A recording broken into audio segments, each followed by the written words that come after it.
د نن ورځې خپرونه په لاندې تلاوت شوو مبارکو آیتونو باندې پیل کیږي. اعوذ بالله من الشیطان الرجیم. ولقد آتينا موسى الكتاب وقفينا من بعده بالرسل وآتينا عيسى ابن مريم البينات وأيدناه بروح القدس أفكلما جاءكم رسول بما لا تهوى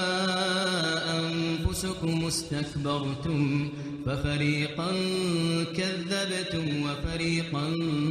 تقتلون وقالوا قلوبنا غلف بل لعنهم الله بكفرهم فقليلا ما يؤمنون ولما جاءهم كتاب من عند الله مصدق لما معهم وكانوا من قبل يستفتحون على الذين كفروا فلما جاءهم ما عرفوا كفروا به فلعنة الله على الكافرين بئس ما اشتروا به أنفسهم أن يكفروا بما أنزل الله بغيا أن ينزل الله من فضله على من يشاء من عباده فباءوا بغضب على غضب وللكافرين عذاب مهين وإذا قيل لهم آمنوا بما أنزل الله قالوا نؤمن بما أنزل علينا ويكفرون بما وراءه وهو الحق مصدقا لما معهم قل فلم تقتلون أنبياء الله من قبل إن كنتم مؤمنين ولقد جاءكم موسى بالبينات ثم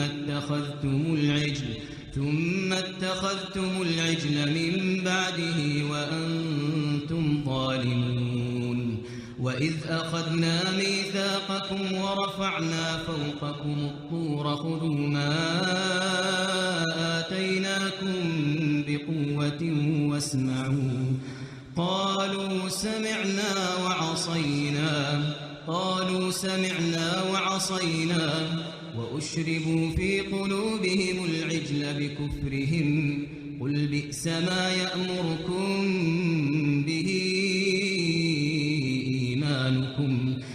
ما يأمركم به إيمانكم إن كنتم مؤمنين قل إن كانت لكم الدار الآخرة عند الله خالصة من دون الناس فتمنوا الموت إن كنتم صادقين ولن يتمنوه أبدا بما قدمت أيديهم والله عليم بالظالمين ولتجدنهم أحرص الناس على حياة ومن الذين أشركوا يود أحدهم لو يعمر 1000 سنة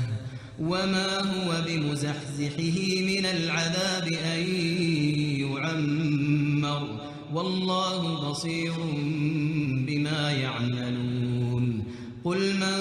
كان عدوا لجبريل فإنه نزله على قلبك بإذن الله مصدقا لما بين يديه وهدى وبشرى للمؤمنين من كان عدوا لله وملائكته ورسله وجبريل وميكال فإن الله فإن الله عدو للكافرين ولقد أنزلنا إليك آيات بينات وما يكفر بها إلا الفاسقون. بسم الله الرحمن الرحیم. قدرمنو اوریدونکو السلام علیکم ورحمت الله وبرکاتو. اوس ستاسو پام تلاوت سوو آیاتونو پښتو معنا او لنډ تفسیر ته را اړوم او دغه تلاوت سوي آیاتونه د البقرې سورت 88 آیت نه پیل سوي دي او پکې الله تعالی په موسی علیه السلام باندې د کتاب د نازلېدلو او ورپسې د عیسی ابن مریم علیه السلام د پیغمبرۍ بیان کړی دی او داسې فرمایلي دي بېشکه چې موسی ته مو کتاب ورکه او هغه تورات و او د هغه نه وروسته مو نور پیغمبران راولېږل او د مریم زوی عیسی ته مو لوی او روښانه معجزې هم ورکړي چې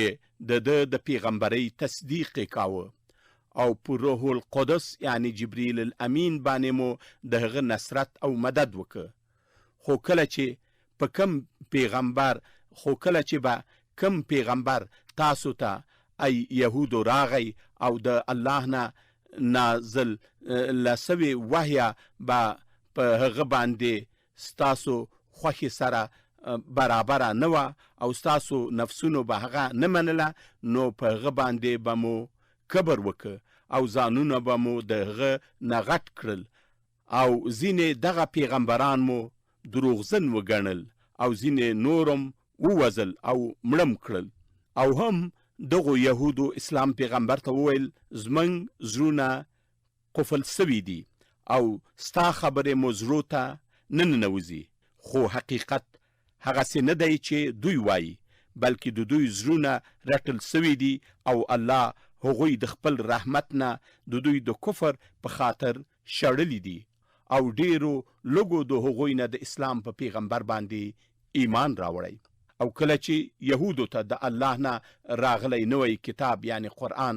راغی او هغه د هغوی سره پخوانی کتاب یعنی د تورات تایید هم وکړه، یهود د هغه نه منکر سول او د محمد علیه السلام پیغمبري ونه منله. حال دا چې دوی به د رسول الله صلی الله علیه وسلم د پیغمبرۍ نه مخکې عربو ته ویل چې اوس د آخر زمانه پیغمبر د بعثت او پیغمبري ورځې رانږدې سوي دي او کله چې هغه راغی نو موږ به ورباندې ایمان راوړو او د عربو مشرکانو په خلاف جګړه کې به ورسره ودرېږو. خو کله چې دغه پیغمبر راغی او هغه دوی پیژانده ځکه چې د هغه صفتونه او نښانې په تورات کې لوستلې وې، نو ورباندې کافران سول او ایمان ورباندې ران نه وړ. نو د الله لعنت وي په کافرانو باندې چې د الله پیغمبر او په هغه را نازل سوی کتاب یې ونه مانه او ورڅخه منکر سول. او دا چې بني اسرائیلو خپل ځانونه په کفر خرڅ کړل دا ډیر بدکار دی، ځکه چې هغوی د کینې نه د الله نه په را نازل سوي کتاب یعنی قرآن او د هغه په پیغمبر باندې یعنی محمد علیه السلام ایمان را نه وړ او ورباندې کافران سول او وی نه زغملی سوله چې الله خپل فضل او پیرزوینه چې په چا باندې د خپلو بندگانو نه وغواړي نو په هغوی باندې یې نازله کړي. نو د بني اسرائیلو د الله یو غضب او قهر نه چې سبب د تورات تحریف او بدلول و، بل غضب او د الله بل قهر چې سبب په محمد علیه السلام باندې کافرېدل و په برخه سول او کافرانو ته خوارونکی او ذلیلونکی عذاب او سزا ده. او کله چې بني اسرائیلو ته وویل سول چې د الله نه په را نازل سوي کتاب باندې ایمان راوړئ او په هغه باندې باور وکړئ، په ځواب کې به یې وویل موږ په هغه کتاب ایمان راوړی چې په موږ او زموږ په پیغمبرانو باندې نازل سوی دی او د هغه نه پرته په بل کتاب باندې چې مراد قرآن دی کافران سول. حال دا چې قرآن د الله حق کتاب دی او د یهودو کتابونه هم د هغه تصدیق کوي او منی. نو کچیر دوی پر اختیار سره په خپلو کتابونو باندې ایمان راوړی وي نو ای د اسلام پیغمبره ته ورته ووایه که تاسو پر اختیار سره مؤمنان یاست ولې مو د الله پخواني پیغمبران ووژل. یعنی دا چې ستاسو په لاس د دغو پیغمبرانو وژل دا ښیي چې تاسو په حقیقت کې ایمان نه دی راوړی. او ای بني اسرائیلو موسی علیه السلام تاسو ته په ډیرو روښانه نښانو او معجزو چې د نبوت تصدیق کاوه راغی، خو د دې سره سره د دنه چې دی د دنه وروسته چې دی د الله میعاد ته ولاړ د هغه په غیاب کې تاسو د خصي عبادت وکړ او په دې کار سره تاسو په خپلو ځانونو باندې ظلم وکړ. او ای بني اسرائیلو هغه وخت هم را په زړه کړئ چې تاسو نه مو هوکړه او پوخ تعهد واخیسته او د تور غر مو هم چې د سینا په دښتو کې پروتی در باندې د پاسه راجک او درته مو وویل هغه څه چې موږ درکړي دي هغه کلک ونیسئ او وایورئ او ورباندې عمل وکړئ، کنه نو دغه د تور غر در باندې راغورځوم. نو ځواب کې مو وویل چې موږ ستا خبره واورېدله خو ستا امر او حکم نه منو او د فرمان نه او د الله د فرمانه تاسو سر غړونه وکړه. او دا ځکه چې د هغوی په زړونو کې د خصي عبادت او بندگی خوند د دوی د کفر په وجه ګډ سوی و. نو ای د اسلام پیغمبره ورته ووایه چې ستاسو ایمان درته په ډیر بد کار باندې چې هغه کفر او بې لارې توب دی امر کوي. که تاسو په رښتیا سره ایمان راوړی وي او د الله په کتاب باندې چې په تاسو نازل کړی باور لري او د هغه تصدیق کوي نو باید په هغې ایمان راوړئ. ای د اسلام پیغمبره یهودو ته چې د جنت دعوا کوي او وایي چې جنت یوازې د هغوی دی او نورو ته نه ورکول کیږي، دوی ته ووایه که آخرت د الله په نزد یوازې ستاسو وي او نور خلق در سره پکې شریک نه وي نو که تاسو رښتیا وایئ مرګ وغواړئ تر څو جنت ته لاړ شئ. خو هیڅ کله به هم دوی دا هیله ونه کړي او مرګ به ونه غواړي ځکه دوی داسې بد کارونه کړي چې پوهیږي دغه کارونه دوی د جنت نه محروموي او د دوزخ په اور کې به سوځي او الله د ظالمانو په حال باندې پوه دی او ورته به سزا ورکوي. ای د اسلام پیغمبره علیه السلام یهودان به د مشرکانو نه ډیر د دنیا په ژوند باندې که هر څومره پکې ذلت او خواري هم یي حریص عمومي او هر یو یهودی هیلمن او امیدوار دی که چیرې زر کاله عمر ولري، خو دغه اوږد عمر که هم ورکړل سي دوی به د الله د عذاب او سزا نه نسي لرې کولای. او الله د دوی په اعمالو او کړو وړو باندې بینا دی او هغه ویني او دوی ته به د هغوی د حال سره سم او مناسب عذاب ورکړي. والسلام علیکم ورحمة الله وبرکاته.